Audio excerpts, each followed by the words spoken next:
This is Red Air from the Red Table coming at you with another edition of Movie Observations number 213. So, the first movie that I watched was called The Royal Hotel. Apparently, it's certified fresh by Rotten Tomatoes, and I've seen only one actor before in the movie, and that was Julie Gardner. So, it was barely 90 minutes, which is a good thing, but it wasn't that great. It was okay.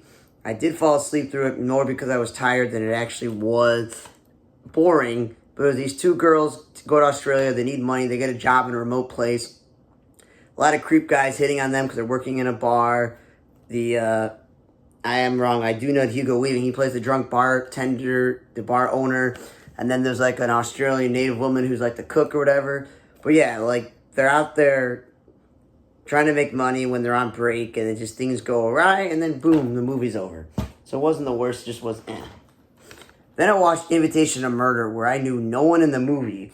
And it was very similar to that Tina Fey movie where she's a writer who wrote all of her books based on like this famous detective. And the guy has a mustache. He's very typecasted. And that was not well written. It had a lot of famous actors in there. And it was probably, and they spent a lot of money making it. This movie, I never heard of any of the actors.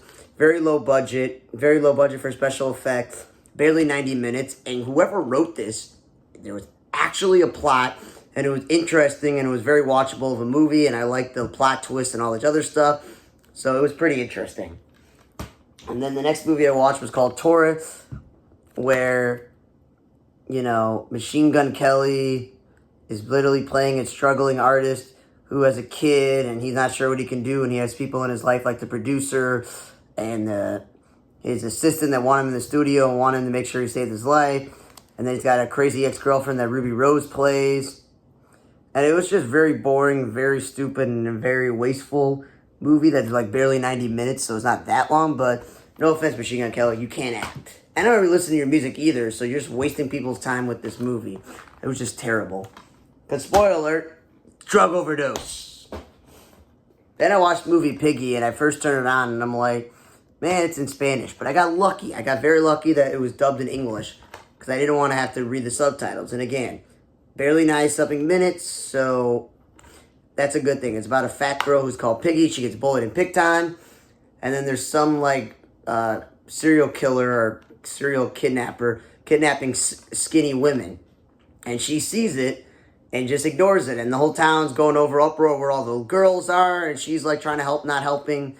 And her home family isn't a huge fan of her. And her being fat, so it's a movie about like trying to survive, but also dealing with bullies and stuff. And it was okay. It's definitely not an instant horror classic. It was eh.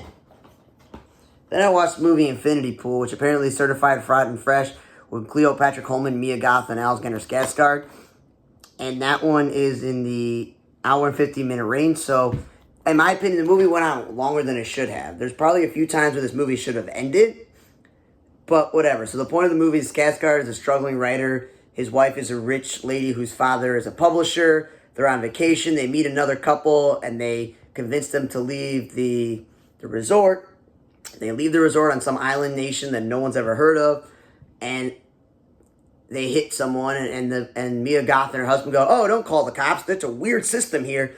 No, we'll handle it." And then, of course, the cops come the next day and go, "You didn't report this," and the weird rules of this town is like you can get revenge, so the next of kin can try to kill you, but you could pay a lot of money to make a duplicate of yourself. So then it got a little science fiction more than horror, and you're not sure if the real person's being killed or if the double's being killed, because you're not going to know. They look exactly alike.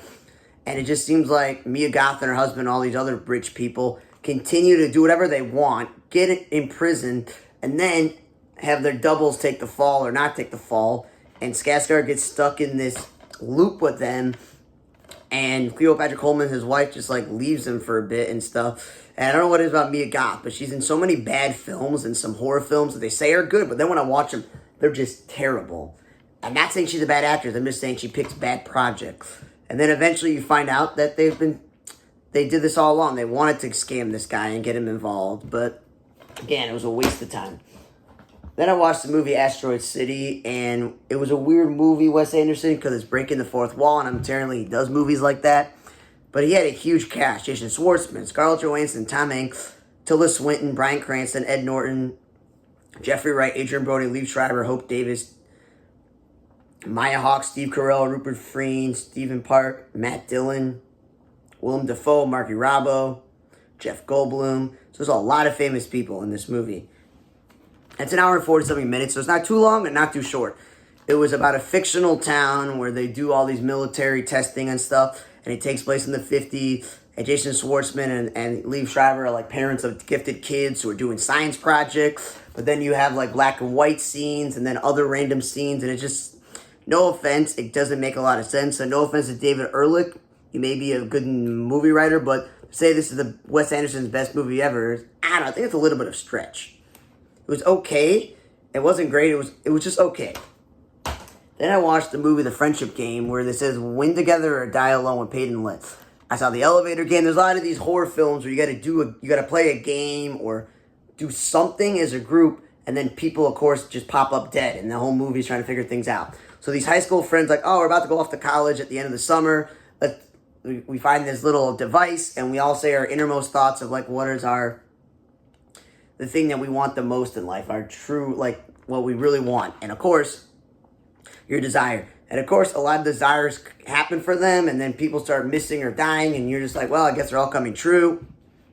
And I'm like, okay, so it's barely 80-something minutes, and you're getting the plot right away, and it's not terrible, it's okay. But then they throw this science fiction thing where there's other dimensions, where they're living other lives where different things are playing out, and like the kid that's being babysitted is being possessed, and then, I don't know, it was just all over the place, this movie, that I'm just like, you kind of lost me on there. And then the movie just ends by them going back to the first scene of ignoring the toy. Instead of picking up the toy and buying it from the garage sale, they just ignore it.